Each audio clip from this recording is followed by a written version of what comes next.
Hello hello, समझा मैंने क्या बोला? शिफ्ट और शिफ्ट। बाजू वाले बेंच पे, बाजू वाले बेंच पे आओ। चलो जल्दी से। Hello, shift. समझ रहा है? शिफ्ट बोला, बाजू वाले बेंच पे आओ।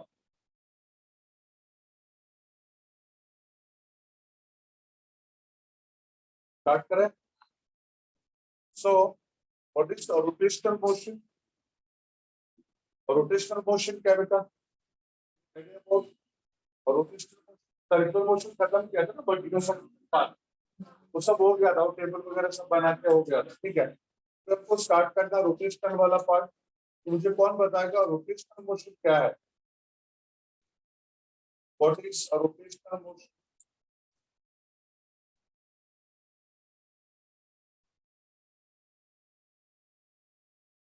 No idea. तो फिर कोई आइडिया नहीं किसी को रोटेशनल मोशन के बारे में? अच्छा, क्या लग रहा है रोटेशनल मोशन सर्कुलर मोशन के जैसा है क्या? क्या दोनों सेम है या दोनों में डिफरेंस है? What you can say about this both motion, circular and rotational? हाँ बेटा, दोनों भी सेम है, तो दोनों का अलग अलग नाम क्यों है, सर्कुलर एंड रोटेशनल? अगर दोनों एग्जैक्टली सेम होता तो फिर दोनों का अलग अलग नाम नहीं होना चाहिए था ना। सर्कुलर मोशन भी घूमता है।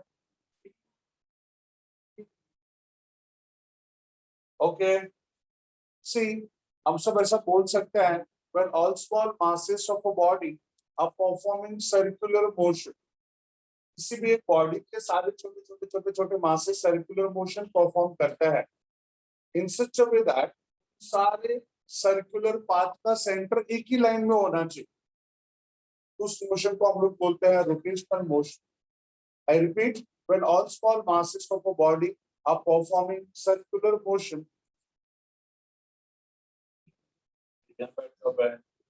इधर बैठ जाओ,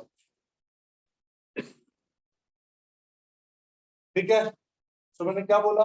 When all small masses of a body are performing circular motion in such a way that सारे सर्कुलर पाथ का सेंटर एक ही लाइन पे है, तो उसको हम लोग क्या बोलेंगे? Rotational motion. देखना चाहते हैं इसका एग्जांपल? इसका एग्जांपल उधर वालों को ही दिखेगा फैन में। फैन रोटेशनल मोशन कर रहा है कि नहीं?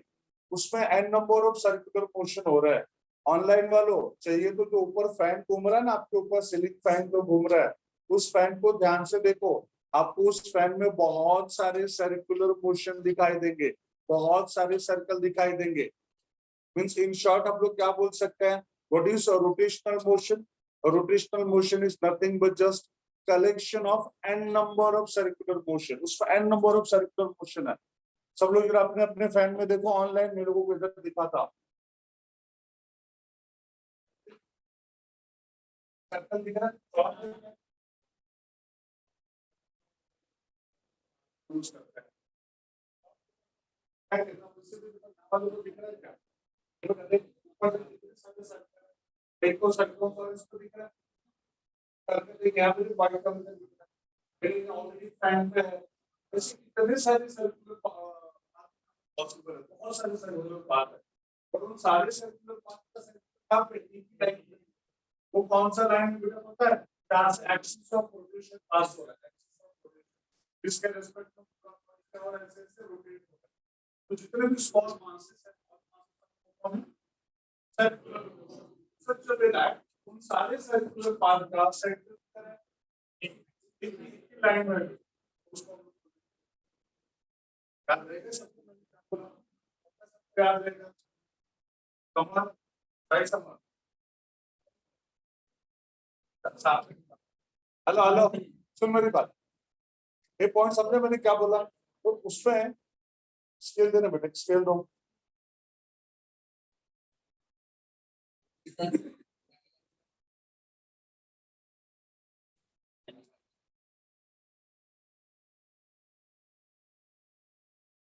बताओ एक स्केल में तरह होल स्केल है। हाँ बेटा ला ला ला, And that's it.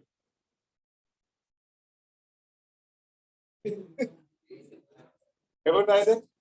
ये यहाँ पे ऐसा रोटेशनल मोशन कर रहा है ना, ये ऐसा रोटेशनल मोशन हो रहा है कि देखो ऐसा रोटेशनल मोशन हो रहा है। अगर इसको हम लोग बहुत सारे अलग अलग कलर वाले ऐसा सब पॉइंट्स कर दे तो आपको सारे सर्कुलर पाथ दिखने चालू हो जाएंगे। गेटिंग विद दिस, अगर ये बॉडी का ऐसा रोटेट हो रहा है, रोटेट ही हो रहा है ना, पक्का रोटेट हो रहा है। अगर ऐसा रोटेट हो रहा है तो इसके टाइम पे जितने भी छोटे छोटे मासेस है, इसका सर्कुलर पाथ ऐसे है, इसका सर्कुलर पाथ ऐसे है, इसका सर्कुलर पाथ और बड़ा है, इसका सर्कुलर पाथ और बड़ा है, और सबसे बड़ा सर्कुलर पाथ किसका है? सैंड वाले का सबसे बड़ा सर्कुलर। यस, तो दोनों में अगर किसी ने पूछा क्या रिलेशन है सर्कुलर मोशन रोटेशनल मोशन में, क्या बोल सकते हैं? Rotational motion is collection of n number of circular motion. Getting with this, और by definition of rotational motion को क्या बोलेंगे? When a body is rotating, ऐसा बोलो कि when all small masses of a body, when all small masses of a body are performing circular motion in such a way that centres of all circular path lie in the same line। तो same line क्या है? ये axis of rotation. इसके respect में पूरा body क्या हो रहा है बेटा, बोलो रोटेट। एक डेफिनेशन सबको समझा है। दूसरा, अगर किसी ने पूछा एक्सिस ऑफ रोटेशन क्या है तो क्या बोलोगे? What is axis of rotation? हमारे दिमाग में तो आ गया when a body is rotating, उन सारे सर्कुलर पाथ का सेंटर एक ही लाइन पे है, और उस लाइन को हम लोग क्या बोलते हैं बेटा, बोलो एक्सिस ऑफ रोटेशन। उसी को एक्सिस ऑफ रोटेशन बोलते हैं हम लोग। उसको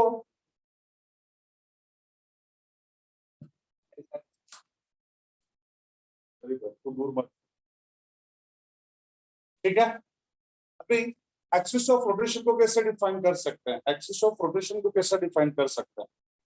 ये देखो, समझो ये पेन है ना बेटा, इसको ऐसा होल्ड करूंगा और इसको ऐसा रोटेट करूंगा, बराबर ऐसा रोटेट हो रहा है, सॉरी ये पेन ऐसा रोटेट हो रहा है, तो ऐसा रोटेट हो रहा है, बराबर है ना, रोटेट हो रहा है।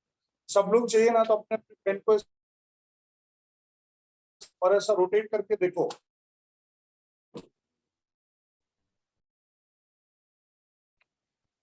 एक्चुअली मैं क्या बोलना चाहता हूँ उसका मीनिंग पहले समझो, फिर आपको प्रूव कर रहे हो उसका मतलब बोलना चाहता हूँ। When a body is rotating, a body is rotating, कोई भी बॉडी रोटेट होता है, पूरी बॉडी में कुछ ऐसे मासेस होते हैं जो move, they remain stationery. When a inside the body remains stationary, they are not moving, they remain stationary। तो उन सारे स्टेशनरी पॉइंट करता है, उसी को हम लोग बोलते हैं एक्सिस ऑफ रोटेशन। जैसे अब इस पेन को आप लोगों ने ऐसा होल्ड किया है और आप उसको ऐसे रोटेट कर रहे हो, ऐसा रोटेट कर रहे हो आप इसको, देखो यहाँ वाला मोशन, सारे मासेस सर्कुलर मोशन कर रहे हैं, लेकिन दो जो मासेस हैं वो तो वहीं के वहीं पे है ना बेटा। बाजू वाला मास ऐसा सर्कुलर पाथ पे घूम रहा है, एक सर्कुलर पाथ, लेकिन दो फिंगर्स के बीच वाला मास तो वहीं का वहीं पे है। बोला when a body masses inside the body remains stationary, line joining those all stationary masses is मेरे सबके माइंड में।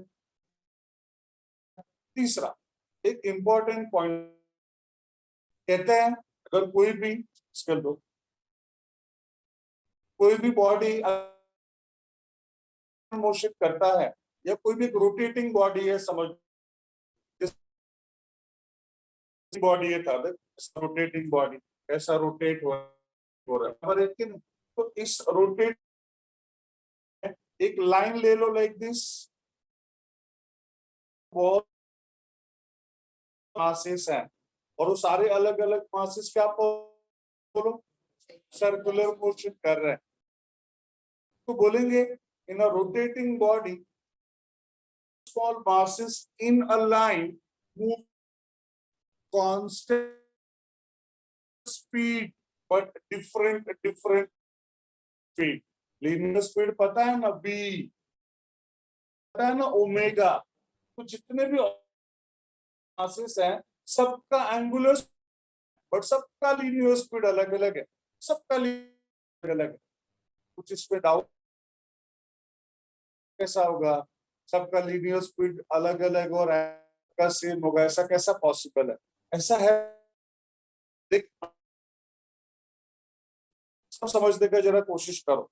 देखो रिस्पेक्ट में, इसके रिस्पेक्ट में एक पूरा बॉल हो रहा है कि नहीं, ऐसे रोटेट हो रहा है ना बेटा, रोटेट होते हो रहा है, दूसरे साइड पर से आ रहा है, पूरा का पूरा स्केल कंप्लीट कर रहा है। चलो यहाँ पे दो मास, एक मास यहाँ पे ले लो बीच में, और एक मास, अगर ये बॉडी रोटेट होता है तो कौन से का रेडियस बड़ा होगा, बड़ा होगा कि नीचे वाले का रेडियस बड़ा होगा, वाले का बड़ा होगा। बेटा इसने इसका स्पीड भी चाहिए, स्पीड चाहिए, बीच वाले का भी स्पीड फाइंड आउट करना, और ये लास्ट पे जो उसका भी स्पीड फाइंड, बोलो थर्ड क्लास फार्मूला बोलो, हिस्ट्री का speed is equal to distance upon time, पढ़ा है ना? बात बताओ इसने कितना डिस्टेंस ट्रेवल किया, 2 पाई आर, पाई आर, इसको कितना टाइम, तो वही टाइम लगा जो इसको टाइम लगा, दोनों को टाइम क्या लगा, सेम टाइम लगा कि नहीं, एक साथ पूरा स्केल आ गया। लेकिन जो बड़ा डिस्टेंस ट्रैवल किया है और उससे छोटा डिस्टेंस ट्रैवल किया है, अगर ये बड़ा डिस्टेंस ट्रैवल कर रहा है और उतने टाइम में छोटा कर रहा है, इसका क्या मतलब होगा, इसका इसका स्पीड कम है बेटा। मतलब अगर बात करूं तो सबसे ज्यादा स्पीड किसका होगा, एंड थोड़ा और भी कम, और भी कम, और भी कम,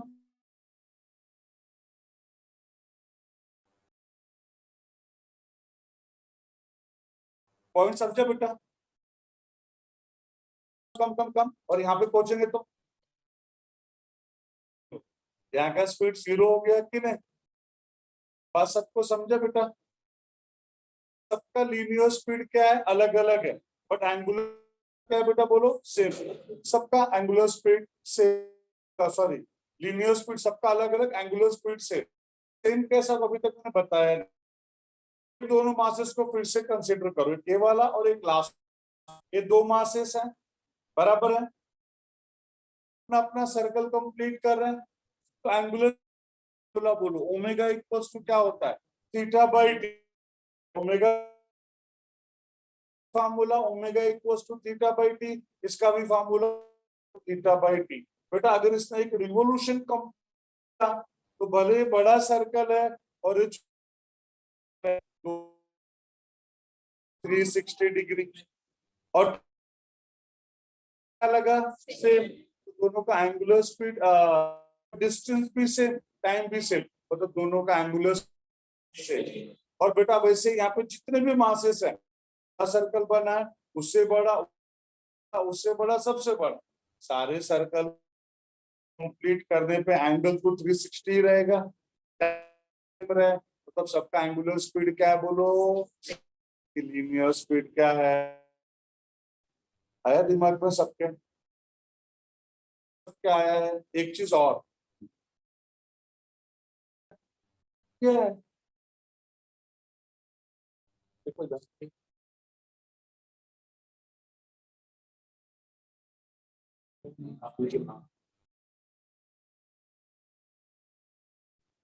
तब हाँ मोबाइल चेंज किया,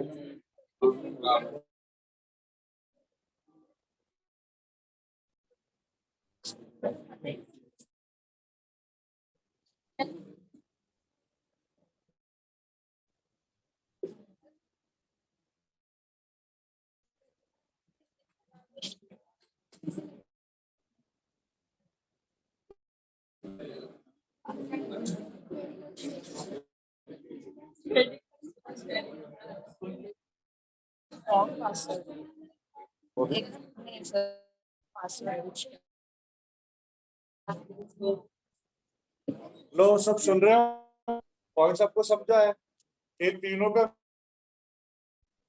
क्या क्या बेटा बोलो? रोटेशन क्या, दूसरा एक्सिस ऑफ रोटेशन, और बेटा बोलो दिमाग में सबके, कोई दुविधा नहीं है। चलो लिख लो पहले इन तीनों को। अच्छा हाँ मैं कुछ बता, वेट वेट, सर्कुलर मोशन में जो हम लोगों ने पढ़ा है, पी का याद आ रहा है? पी इक्वल्स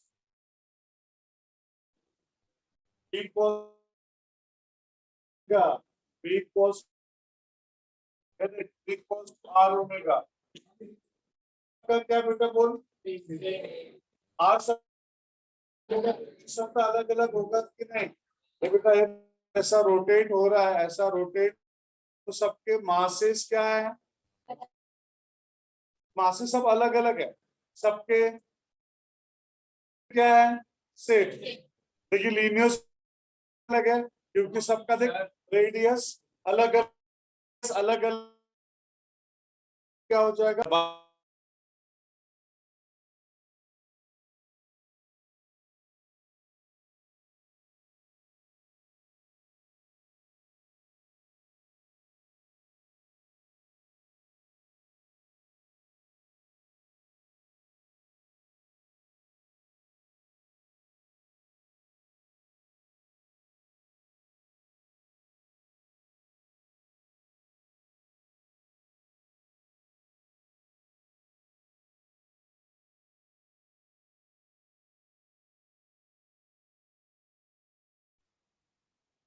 बेटा जो मैंने अभी 3 पॉइंट्स आप लोगों के साथ डिस्कस किया है, रोटेशनल मोशन क्या है, एक्सिस ऑफ रोटेशन क्या है, और एक स्टेटमेंट मैंने बोला कि रोटेटिंग बॉडी में एक स्ट्रेट लाइन में जितने भी मासेस होंगे सबका एंगुलर स्पीड सेम रहेगा, लीनियर स्पीड सबका अलग अलग रहेगा। ये तीनों को लिख लेते एक बार, तो write down everyone, write down. पहला स्टार्ट करके लिखो। When all small masses of a body, when all small masses of a body, when all small masses of a body are performing, are performing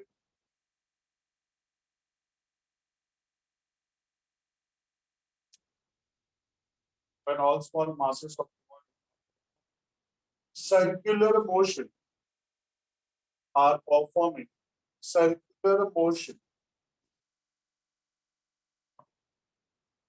in such a way that, in such a way that, in such a way that centers of all circular path, centers of all circular path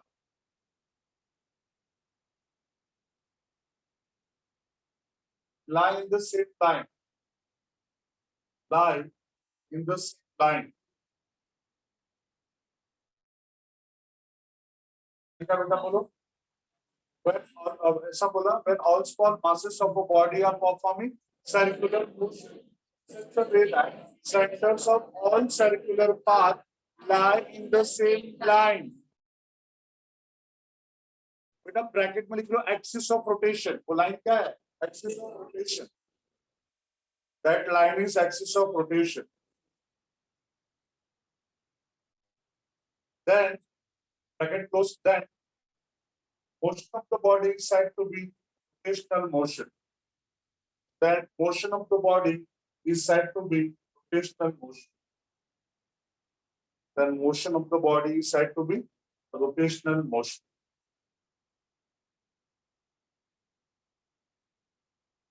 Yes, एक बार फिर से repeat कर दो।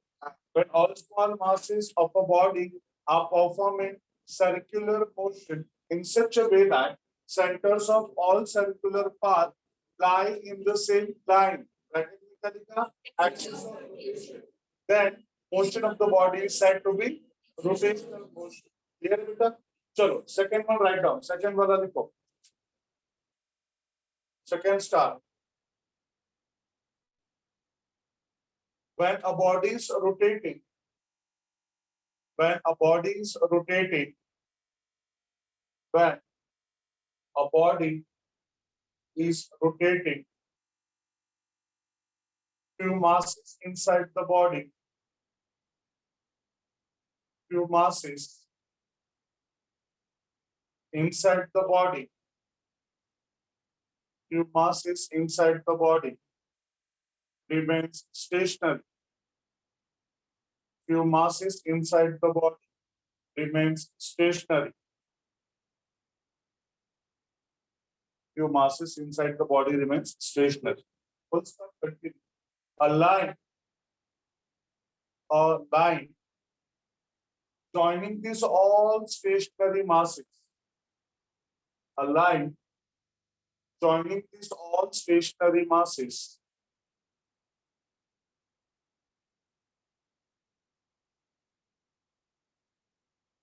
मैं किसका definition बोल रहा हूं बेटा? एक्सिस ऑफ रोटेशन का. और मैंने क्या बोला? When a body is rotating, masses inside the body remains stationary. Full stop, continue. A line joining these all stationary masses is called axis of rotation. A line joining these all stationary masses is called axis of rotation. Line joining these all stationary masses is called axis of rotation. Done बेटा? सबको clear है यहाँ तक? Fine fine. तीसरा statement लिखो. तीसरा वाला. In a rotating body, in a rotating body, a third star at the top. In a rotating body, all small masses in a line, all small masses in a line, all small masses in a line, moving with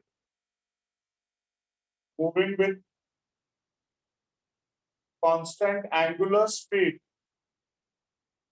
moving with constant angular speed,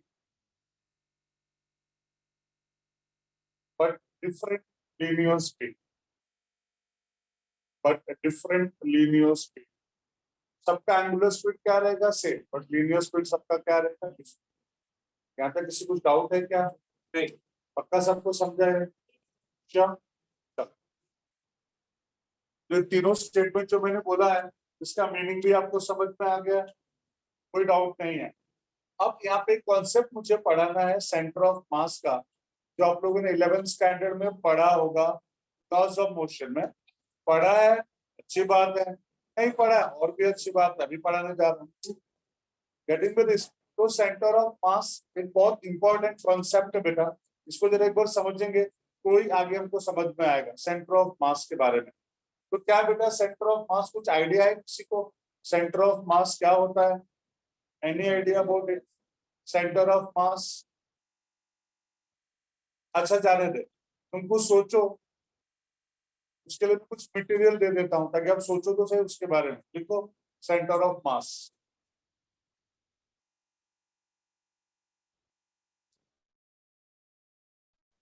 चलो बेटा मैं बता रहा हूँ centre of मास के बारे में, सब लोग ध्यान दो. तो क्या लिखा? कुछ नहीं लिखा. सेंटर ऑफ मास लिखा, राइट. का centre of mass of a body, centre of mass of a body,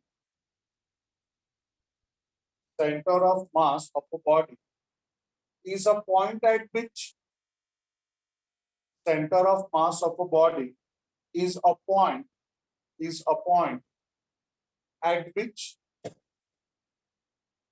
entire mass of the body, at which entire mass of the body can be supposed to be concentrated, can be supposed to be concentrated. I repeat, center of mass of a body is a point at which entire mass of the body can be supposed to be concentrated.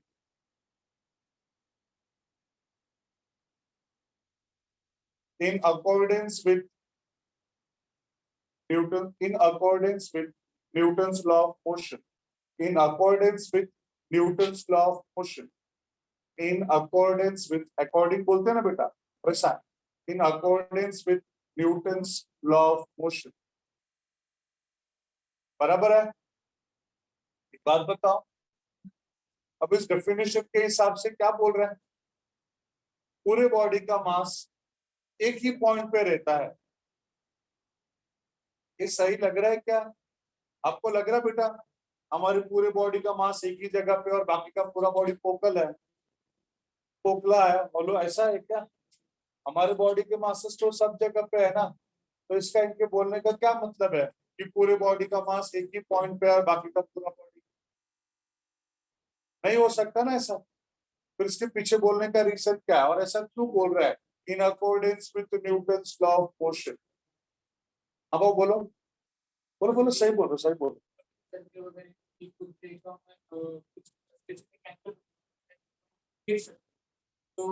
Okay particular मास तो एक जगह पर रहता है, जैसे हट जाए तो मास तो हमारा बैलेंस बिगड़ सकता है। सही बोल रहे हो बेटा। लेकिन अच्छा एक बात पूछो आप लोगों को, सेंटर ऑफ मास क्या है? और ऑप्शंस आपके पास है, सेंटर ऑफ मास क्या है? और 4 ऑप्शन दिया गया है, मास है, वेट है, फोर्स है, मोमेंटम है। तो क्या है इन चारों में से? क्या है? मैंने क्वेश्चन पूछा है, मैं पूछ रहा हूँ, बता नहीं रहा हूँ। सेंटर ऑफ मास क्या है? आपके पास 4 ऑप्शन है, मास है, वेट है, फोर्स है, मोमेंटम है। Come on, centre of mass क्या है? फोर्स वाले रेज हैंड्स। अच्छा, मास वाले रेज हैंड्स, वेट वाले रेज हैंड्स, मोमेंटम वाले रेज हैंड्स, और बाकी सब रे हाँ बस ऐसे ही आया। ओके फाइन, नालायक हो तुम लोग। मैं सोचा था तुम लोग कोई ना कोई आंसर तो दोगे, क्योंकि तुम्हारी टेंडेंसी है, एक बोलेगा ए, दूसरा बोलेगा बी, तीसरा बोलेगा सी, चौथा बोलेगा डी। कोई ना कोई तो सही होगा ना, इसके लिए मैंने चारों भी गलत दिया था ऑप्शन।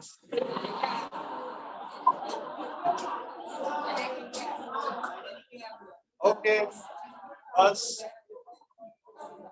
बस बस आप, ये चारों भी ऑप्शन गलत है, इनमें से कुछ भी नहीं है। अरे बेटा आप पहला लाइन पढ़ो पढ़ो, आप मत बोलो बीच में, मत बोलो बस। बड़ा लल्ला है ना मेरा बाबू है, मत मार बस। तो ऐसा बोलोगे जब पढ़ाने का मैं बोला तो बस सुनो जब मेरी बातें, लिसन। क्या बोला मैंने कि हम लोगों ने फर्स्ट लाइन में लिखा है centre of mass is a point, एक पोजीशन, एक पॉइंट है जहां पे पूरे बॉडी का mass is suppose to be concentrate. ठीक है, अब मैं इसका मेन पॉइंट बताता हूँ जो हम लोग पढ़ रहे हैं ना। देख ऐसा तो बिल्कुल भी नहीं होता बेटा कि पूरे बॉडी का मास एक ही जगह पे कॉन्सेंट्रेटेड होगा, ऐसा प्रैक्टिकली पॉसिबल नहीं है। आप खुद देख सकते हो हमारी पूरी बॉडी का मास सब जगह पे है, फिर हमारी बॉडी का मास एक ही जगह पे है ऐसा बोलना गलत होगा। बट इनके बोलने के पीछे भी तो कुछ लॉजिक होगा ना। अरे अपने बुढ़े लोग थे बेटा, ईमानदार लोग थे, इंटेलिजेंट लोग थे, उन लोगों ने जो भी लिखा होगा तो नहीं लिखा होगा बेटा, तो उसका मीनिंग क्या वो मैं बताता हूँ, जरा ध्यान दे रहा हूँ, ध्यान दे। देख हम लोग बोलते हैं in accordings with Newton's law of motion. अब अकॉर्डिंग टू न्यूटन अगर मुझे लीनियर मोशन करना है तो क्या अप्लाई करना पड़ेगा? फोर्स। और रोटेशनल मोशन करना है तो नहीं नहीं, पूरा पॉज। देख अगर मुझे बॉडी के अंदर ऐसा लीनियर मोशन करना है तो फोर्स, और रोटेशनल मोशन करना है तो टॉर्क। टॉर्क, यस और नो? क्लियर है ना? लीनियर मोशन के लिए फोर्स और रोटेशनल मोशन के लिए टॉर्क। क्लियर एकदम? आजा बेटे इधर आ, बाहर आता है। एक दूसरा पॉज दिखाओ ना, पॉज दिखाओ दूसरा। हाँ वेरी नाइस। ये बेटा सुनना मेरी बात है, तो ध्यान से देख नालायक, अपना गप्पा गुस्ती बंद करो थोड़ा। बेटा सुन, ये बॉडी है, हम लोगों ने पढ़ा है ना, फोर्स अप्लाई करेंगे तो लीनियर मोशन होगा। बेटा इस पॉइंट पे आप ऐसे बॉडी पे फोर्स अप्लाई करो, देखो क्या हो रहा है। क्या इसका लीनियर मोशन हुआ? ध्यान से आंसर देना, क्या इसका लीनियर मोशन हुआ? मतलब न्यूटन बाय रॉन्ग हो गए? न्यूटन भाई ने तो यही बोला था ना, फोर्स अप्लाई करेंगे तो लीनियर मोशन होगा। क्या लीनियर मोशन है? नहीं, लीनियर मोशन कब होता? जब पूरा का पूरा body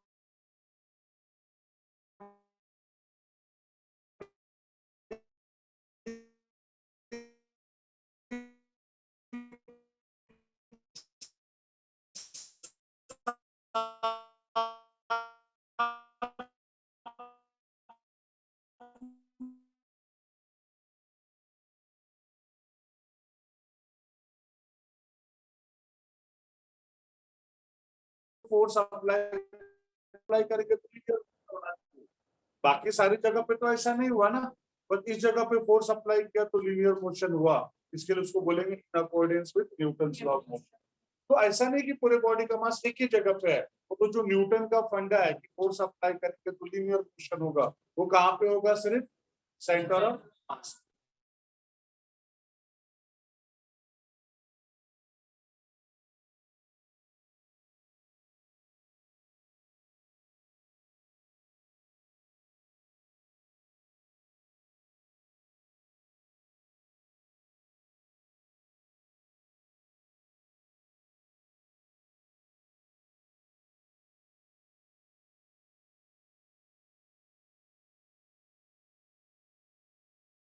With respect to me, I repeat, क्या बोला मैंने?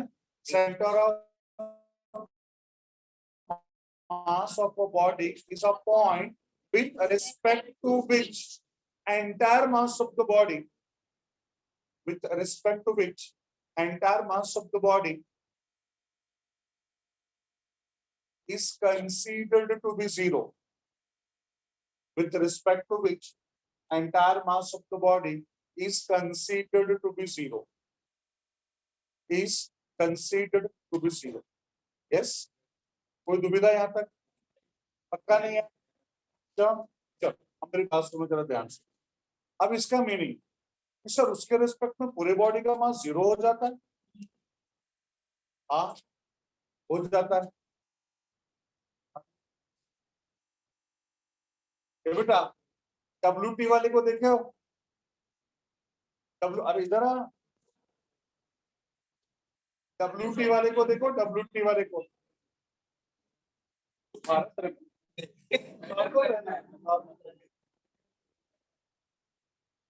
मारता अच्छा स्टूडेंट प्लीज लिसन मेरी बात सुनो प्लीज। WT का मीनिंग पता है? Without ticket, without ticket. ये ऐसा मेरे अच्छा बच्चा, ये अच्छा बच्चा। लेकिन हाँ तुम लोगों ने बेटा WT वाले को TC को पकड़ते हुए देखा? TC को जब पकड़ता है ना बेटा, एक्चुअली ना TC लोग ना बहुत स्मार्ट रहता है, कुछ तरह की ऐसी ट्रेनिंग रहती है। बेटा ये मेरी बात सुनने को आया, मेरी बात सुन बेटा, अपनी बात क्यों सुना रहे? मेरी बात प्लीज। सो मैं बोल रहा था वो जो TC रहता है वो लोग बहुत स्मार्ट रहता है, ट्रेनिंग देती है उनको। आप रोज टिकट लेके जाओ कभी भी नहीं पूछेंगे, एक दिन बिना टिकट का जाओ बराबर वो साइड पे लेते बाजा टिकट को, नहीं रहता है ना? तो कैसा है, कुछ रहता है, आई डोंट नो क्या उनके अंदर। एट द सेम टाइम ना वो लोग सामने वाले आदमी को देख के पहचान जाते हैं, नालायक है महानालायक है। वो पहचान जाएंगे कि नालायक है कि महानालायक है। ए बेटा सॉरी मैं तेरा कॉलर बेटा, वो अच्छा नहीं लगता ना किसी का कॉलर पकड़ना। तो बेटा ना वो जो TC होता है ना, TC जब वो समझ लेगा कि सामने नालायक है, नालायक है, यदि कैसा पकड़ेगा? जब कॉलर है ना, कॉलर एक कॉलर को ऐसा पकड़ेगा, ऐसा ऐसा पकड़ेगा, ऐसा पकड़ेगा बराबर है। और अगर उसको पता चल गया कि नालायक नहीं महान नालायक है, ये कुछ भी करेगा तो उसका ऐसा पेट पकड़ लेगा। मेरा पॉइंट सबको समझा बेटा? समझा मैंने क्या बोला बेटा? बैठ, थैंक यू। ये देख इसके पीछे का मैं रीजन बताता हूँ, बस बस बस मैं इसका रीजन बताता हूँ कि वो ऐसा कॉलर या फिर बेल्ट क्यों पकड़ता है। अपार्ट फ्रॉम दैट यहाँ पे तो मैं आऊंगा ही, कुछ और भी एग्जाम्पल मैं देना चाहता हूँ। आपको ऐसा लगेगा सर ऐसा कैसा हो रहा है कि सेंटर ऑफ मास के रेस्पेक्ट में पूरे बॉडी का मास 0 हो जाता है, बट ऐसा होता है। मैंने बोला था जब मैं चुप हो जाता। कैसा होगा देख, एक कोने से लेके ओ कोने तक इतना बड़ा सा मेटल रॉड ले लो, थोड़ा हैवी वाला, इतना हैवी कहते सब उठा तो सकते हो उसको ना, वन ऑफ द एंड पे होल्ड करो रॉड को और ऐसा फुल ऑन उठाने का कोशिश करो पूरे रॉड को हवा में, शायद नहीं होगा बेटा। दूसरे वाले एंड पे होल्ड करके लिफ्ट करो, शायद नहीं होगा। और उसी को सेंटर पॉइंट पे होल्ड करो और लिफ्ट करो, आसानी से कर पाओगे। शायद ऐसा है आपके अंदर ज्यादा ताकत है बेटा, वन ऑफ द एंड पे भी होल्ड करके आप लिफ्ट कर सकते हो मे भी। लेकिन क्या होगा, जितना ज्यादा ताकत लगाना पड़ेगा ना, उसके कंपैरिजन में जब आप सेंटर में होल्ड करके लिफ्ट करोगे बहुत आसानी से लिफ्ट हो जाएगा, बहुत आसानी से लिफ्ट हो जाएगा। मतलब क्या है, वन ऑफ द एंड से लिफ्ट नहीं हो रहा है मतलब उसका मास ज्यादा है, और सेंटर के रेस्पेक्ट में फट से लिफ्ट हो गया मतलब उसके रेस्पेक्ट में उसका मास कम हो गया ना बेटा, या ना के बराबर हो गया, तभी तो आप बहुत इजीली लिफ्ट कर पाए। तो ये सिर्फ, और सच बताओ तो सिर्फ कहने की बात नहीं कि उसके रेस्पेक्ट में बॉडी का मास 0 हो जाता है, सच में हो जाता है। तुम्हारे सामने ही एग्जाम्पल है बेटा। एक दूसरा एग्जाम्पल देता हूँ। हाँ ये देख, ये देख ध्यान से, एक बात बताओ, ये बॉडी को यहाँ पे ऐसे प्लेस कर रहा हूँ, ये बॉडी ऐसा नीचे गिरेगा कि नहीं? गिर रहा है ना? क्यों गिर रहा है? इसके अंदर मास है और अर्थ के अंदर ग्रेविटेशनल पुल है। मास और ग्रेविटेशनल पुल की वजह से नीचे आ रहा है, आया ना? तो बेटा इसके अंदर मास नहीं होता तो ग्रेविटी का उसको पुल कर पाता, नहीं कर पाता। जैसे हमारे गैस मॉलिक्यूल्स के साथ होता है, हमारे जो गैस मॉलिक्यूल्स छोटे छोटे इधर उधर उड़ते रहते हैं, क्या उनको ग्रेविटी पुल कर पाता है? क्योंकि उनका मास ना के बराबर है, तो ग्रेविटी का इफेक्ट नहीं होता। अगर इसके अंदर मास नहीं होता तो फिर ये भी नीचे नहीं आता। लेकिन अगर नीचे अगर ऐसा आ रहा है मतलब इसके अंदर मास है और ग्रेविटेशनल फोर्स है, करके नीचे जा रहा है। अभी भी जाएगा, तब अभी भी मास और वेट मतलब मास और ग्रेविटेशनल पुल है, अभी नहीं जा रहा है। तो दो ही मतलब हो सकता है ना, या तो उसका मास नहीं है या फिर ग्रेविटेशनल पुल नहीं है। तो क्या ग्रेविटेशनल पुल खत्म हो गया?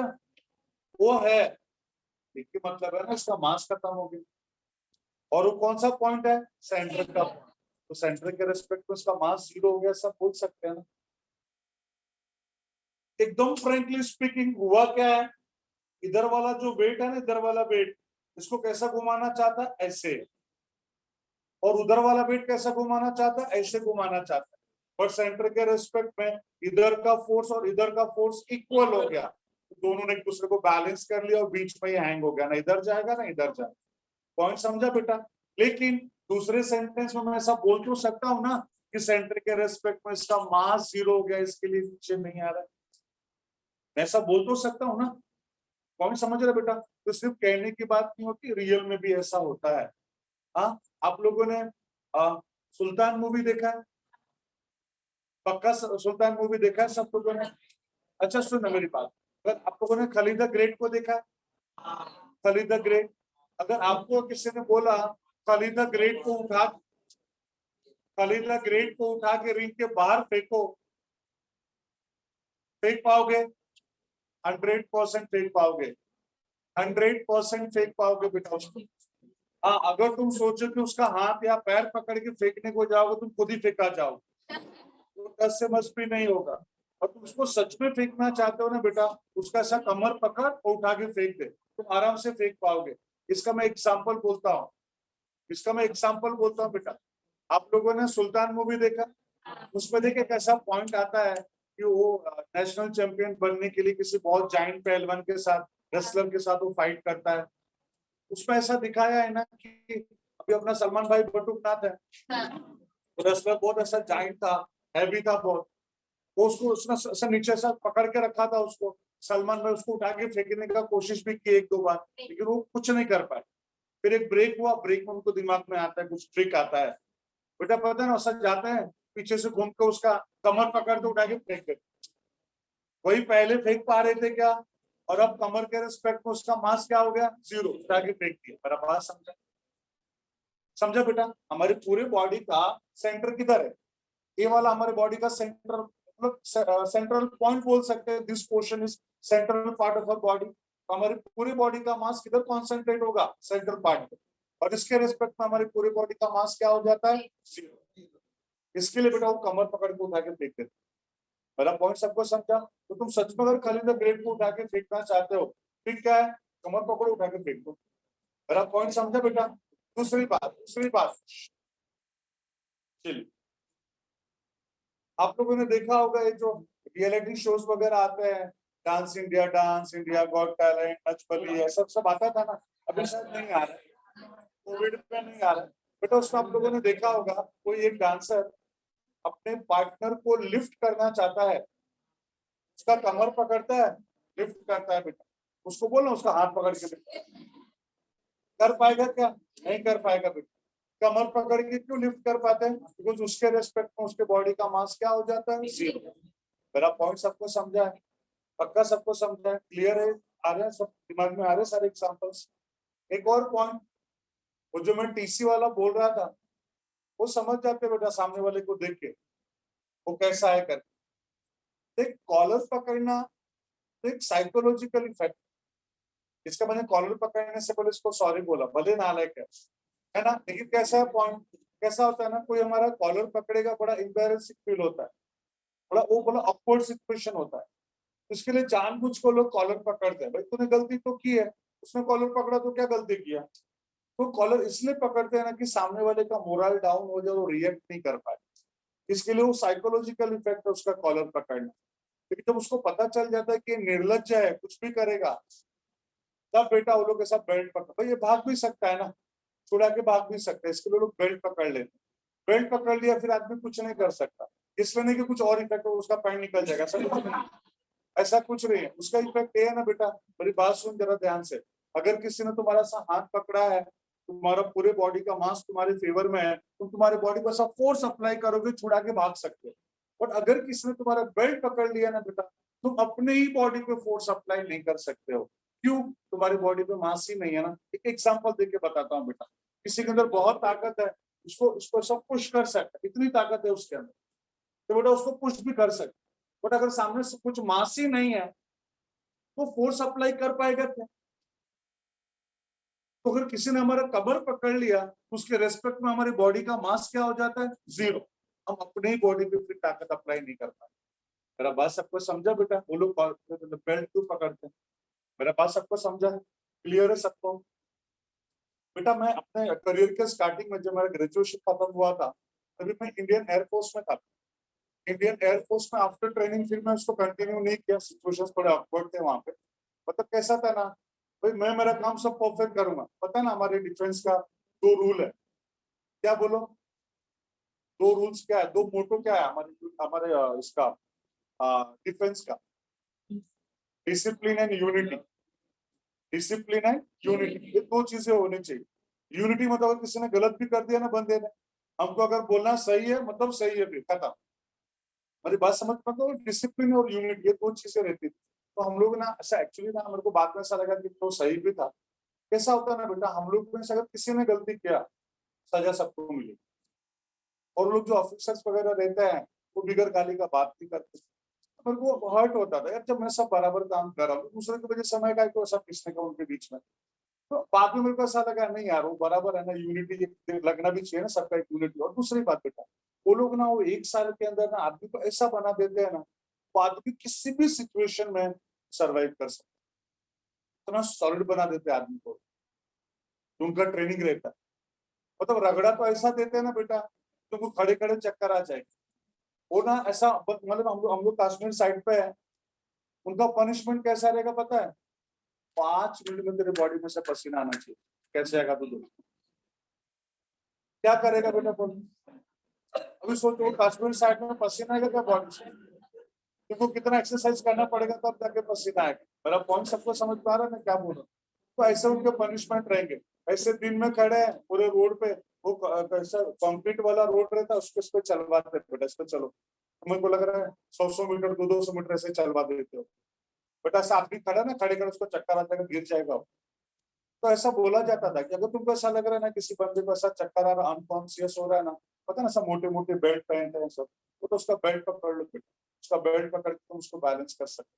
तो उसको गिरने वाला गिरेगा तो उसको लगेगा ना। तो अगर तुम उसको बचाना चाहते हो तो अनकॉन्शियस सिचुएशन में उसका बॉडी का हाथ पैर पकड़ने को मत जाओ, उसका बेल्ट पकड़ लो, उसका बेल्ट पकड़ के तुम बैलेंस कर सकते हो। बेटा पता है, कोई कोई आदमी अनकॉन्शियस हो जाता है तो उसका वेट ऐसे ही बढ़ जाता है, उसको हैंडल करना भी बहुत डिफिकल्ट हो जाता है। भाई भाई वो जो जैसे वो डांस में दूसरे को लिफ्ट करता है, उससे वो खुद ही लिफ्ट नहीं करता, सामने वाले भी थोड़ा जंप करता है, वो दोनों के कोऑर्डिनेशन से होता है, अकेले किसी से नहीं होता। और हम में से कोई कितना भी है भाई दूसरे को ऐसे इजीली उठा लेगा क्या? नहीं पॉसिबल है। और सामने वाला अगर अनकॉन्शियस होगा तो ज्यादा डिफिकल्ट होगा। तो ऐसा उनको बोला जाता था ऐसा ट्रेनिंग के समय पे, अगर ऐसा लग रहा है सामने वाला गिरने वाला, उसका बेल्ट पकड़ लो दोनों हाथ से, वो बैलेंस हो जाएगा, वो गिरेगा नहीं, एटलीस्ट उसको लगेगा नहीं। मेरा बात सबको समझ में आ रहा है? तो ए सेंट्रल पार्ट का मीनिंग सबको समझ में आया बाबू? देख, जब मैं पता है ना, मैं 3 साल बीएससी, मतलब बीएससी जब मैं कर रहा था, एनसीसी पता आप लोगों को? एनसीसी पता ना कि हर कॉलेज कॉलेज में भी होता है, बट हमारे महाराष्ट्र का एनसीसी का कोड है 11। गेटिंग में दिस? और हमारा जो मेन सेंटर है ना वो है चर्च गेट में। तुम लोग चर्च गेट गए हो, वो खड़ी वाली बिल्डिंग दिखा, वो हमारा मुंबई यूनिवर्सिटी, उसके जस्ट उस साइड वाला, मतलब ताज के साइड वाला जो कैंपस है ना, वो हमारा मुंबई हाई कोर्ट। उस मुंबई हाई कोर्ट में ना बेटा ऐसा कोने में ना 3 माले की बिल्डिंग है, मतलब ग्राउंड ग्राउंड फ्लोर तो ऐसा ही है सर, पार्किंग वगैरह जैसा है, फर्स्ट सेकेंड थर्ड। उस पे ना बेटा हमारे पूरे महाराष्ट्र का ना मेन हेड ऑफिस है, एनसीसी का। एनसीसी का हेड ऑफिस है, तो हम लोग हेड ऑफिस के लिए वहाँ पे मतलब हम लोग, जब मैं बीएससी में था ना तो हम लोग सब कॉलेज के, मतलब मुंबई से बहुत सारे बच्चे गए थे, फिर महाराष्ट्र के इंटीरियर से भी बच्चे आए थे उसके अंदर एनसीसी में जाने के लिए। तो मैं नेवल एनसीसी में था, तीनों भी है, आर्मी का भी है, एयरफोर्स का भी और नेवल का भी है। तो मैं नेवल में गया था, और हम लोगों को ना सिलेक्शन के लिए क्या किया था पता है? ओवल गार्डन देखा? ओवल गार्डन जैसे निकलो हीरोज के सामने, देखा कितना बड़ा ओवल गार्डन? हम लोगों को बेटा ना नॉन स्टॉप 3 राउंड भगाया था, बार बार से रोड पे से 3 राउंड भगाया, और पहले 200 लोगों को लिया था, बाकी लोगों को भगा दिया था वहां से। I was in 11th position, मतलब उतने सारे लोगों में आई वॉज 11th पोजीशन। ताली बेटा कैसा था हमारा सिलेक्शन हो गया? अरे सुबह नालायक में तो बोलना था तो सुन नहीं रहा। हमारा इलेक्शन, हमारा हमारा बेटा सिलेक्शन हो गया, हमारा फर्स्ट ईयर हो गया, सेकेंड ईयर में बेटा और अंदर जाओगे तो वहाँ पे आईएनएस कुंजाली है।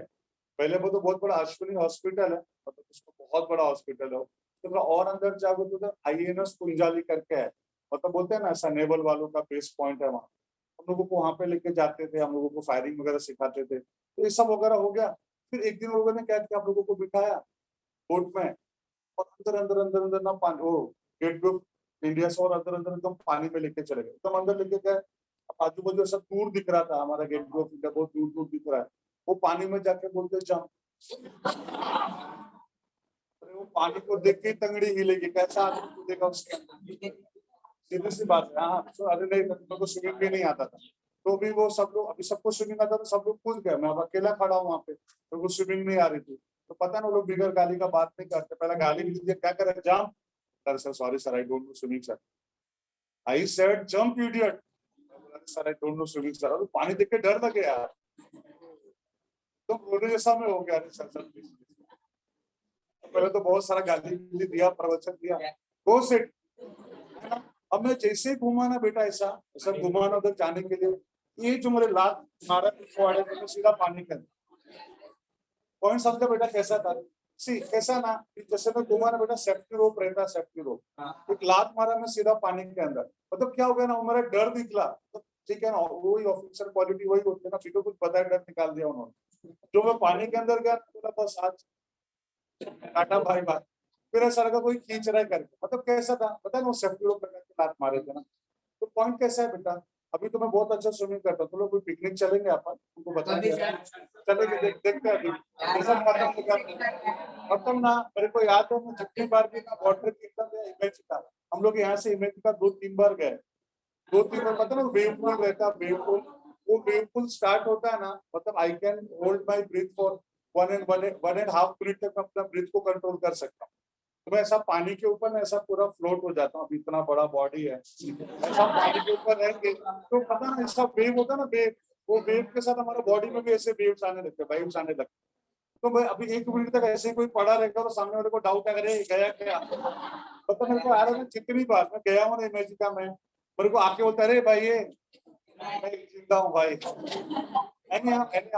चलेंगे कभी, देखेंगे, आप एंजॉय करेंगे उधर भी। मेरे कहने का मतलब क्या था यहाँ पे, पता है एग्जाम्पल मैंने क्यों दिया, उसने मेरे पिछवाड़े पे क्यों लात मारी, अगर ना उसने मेरे पैर पे लात मारा होता या मेरे पीठ पे लात मारा होता तो मैं भी डेक पे गिरा होता, central part of the body, उधर लात मारेगा तो हमारी बॉडी में कौन सा मोशन होगा, लीनियर मोशन। तो एग्जांपल दिया था ना स्टार्टिंग में, सेंटर ऑफ मास पे फोर्स अप्लाई करेंगे कोई लीनियर मोशन, ये पॉइंट सबके दिमाग में रहेगा बेटा। सेंटर ऑफ मास वाला दिमाग में आया सबके, पक्का सबके दिमाग में आया, ठीक है। अभी यहाँ पे 3 फॉर्मूले भी हैं सेंटर ऑफ मास को लेके।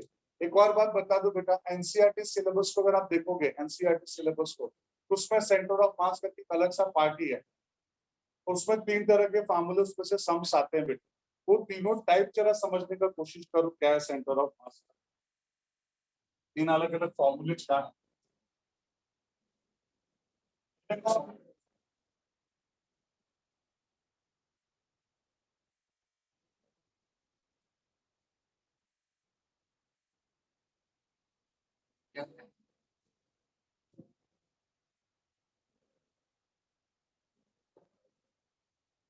ये देखो y एक्सिस x एक्सिस, यहाँ देखो y एक्सिस x एक्सिस, समझो यहाँ पे कोई मास है m1 और यहाँ पे कोई एक मास है m2, दोनों का सेंटर ऑफ मास के बीच में रहेगा बेटा। मान लो यहाँ पे उसका centre of mass, centre of मास, इस मास मत बोल रहे, मास m1 का जो पोजीशन वेक्टर है that is r1, mass m2 का पोजीशन वेक्टर r2 और सेंटर ऑफ मास का position vector r। At the same time इसको कोऑर्डिनेट के फॉर्म में लिखना चाहो तो मान लो m1 का कोऑर्डिनेट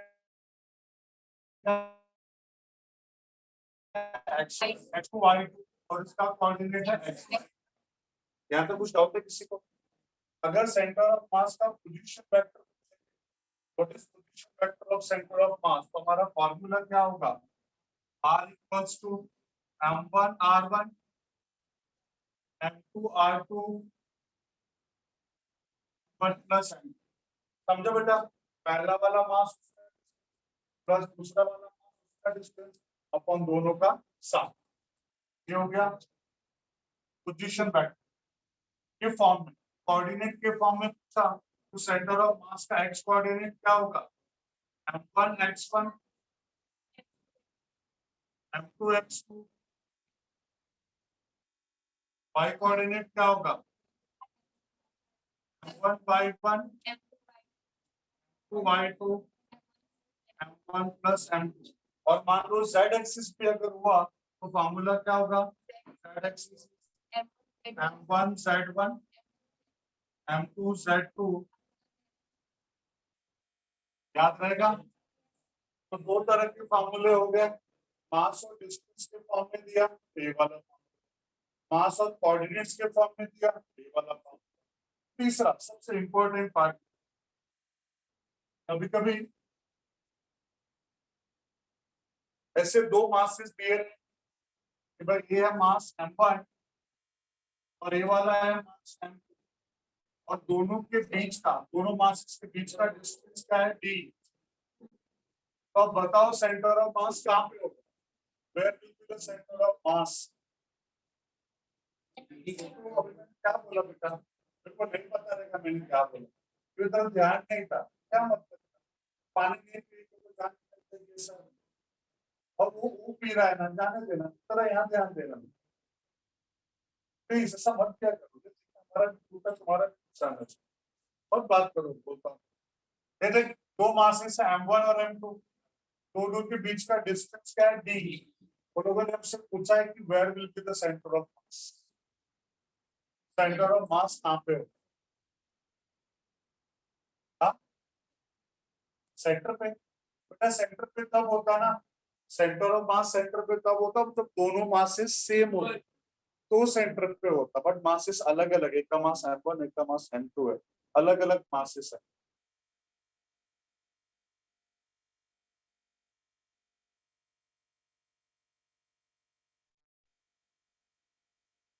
अच्छा क्या देखो,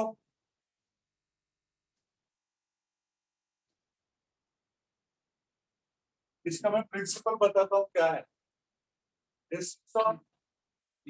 बराबर है, यहाँ पे खलीदा ग्रेड को खड़ा कर दो, दूसरे साइड को,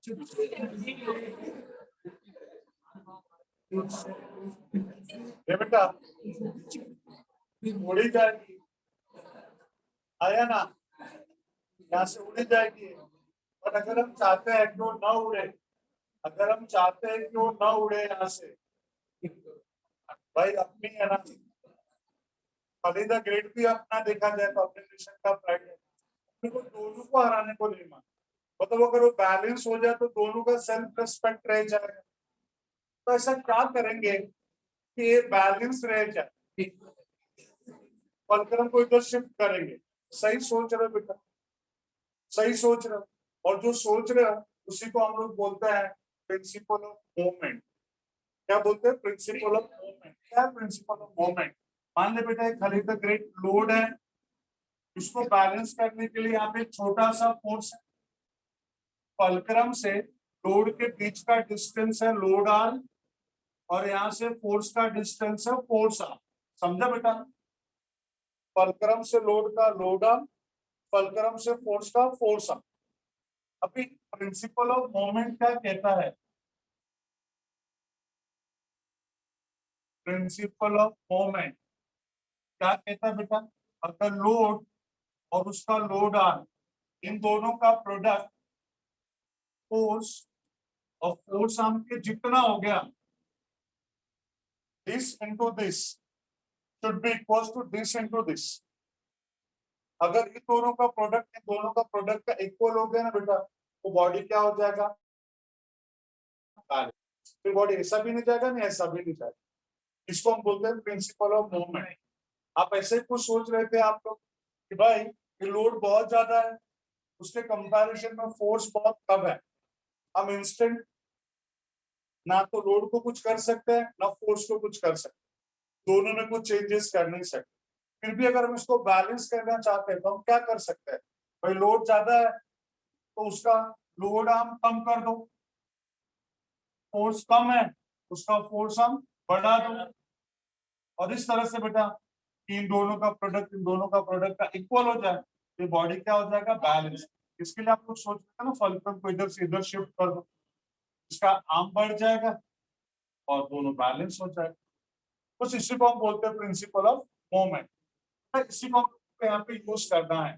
देख मान लिया अगर ये वाला पॉइंट है सेंटर ऑफ मास, मान लिया यहाँ पे सेंटर ऑफ मास है, तो इस M1 से क्या डिस्टेंस पे बेटा बोलो x के, तो M2 से क्या डिस्टेंस होगा? x डैश, मान लीजिए x डैश, और इस x डैश का वैल्यू क्या होगा? x minus d।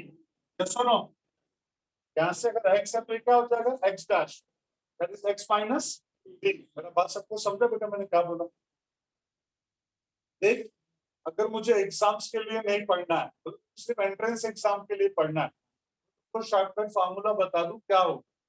M1 से सेंटर ऑफ मास का डिस्टेंस क्या होगा, मतलब इस x का वैल्यू क्या होगा?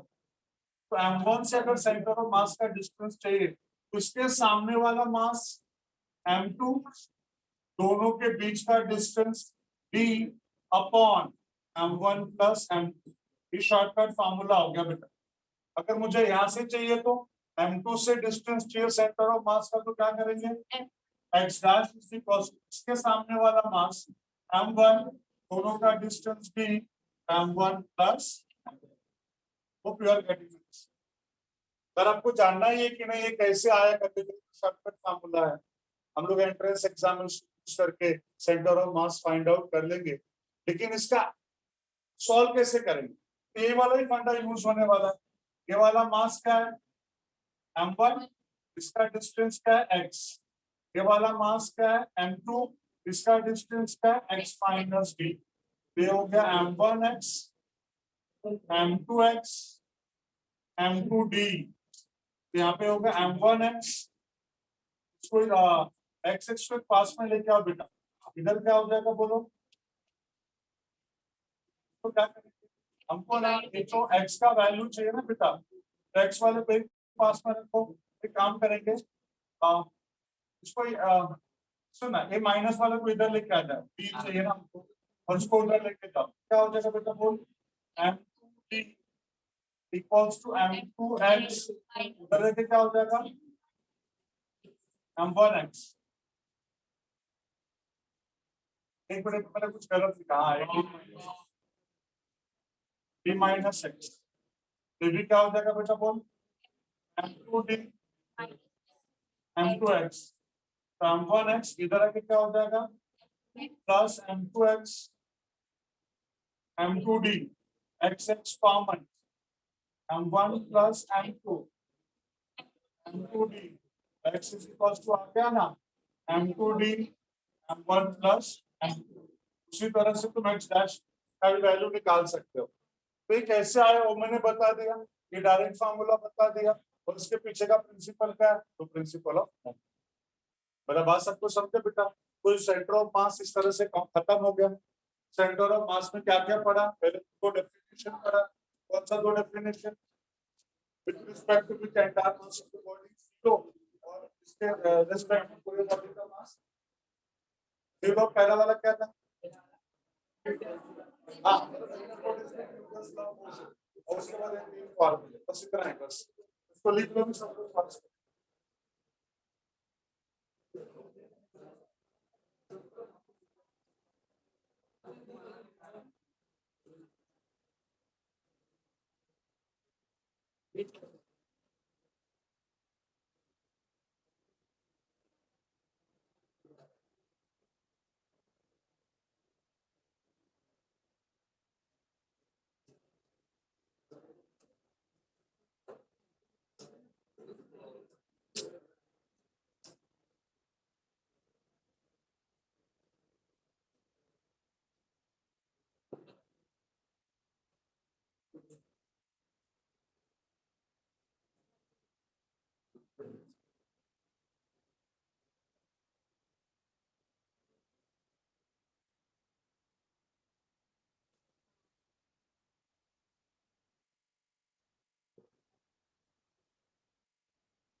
एग्जाम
क्या होता है? नहीं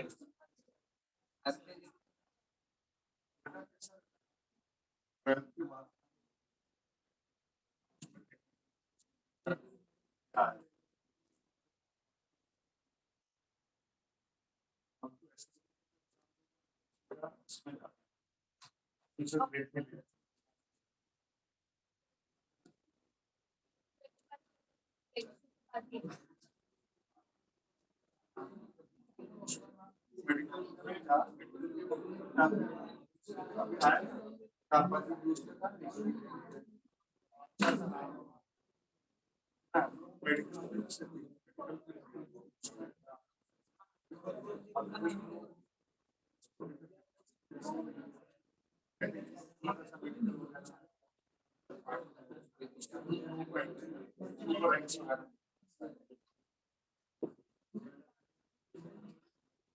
चलो हो गया सबका लिख के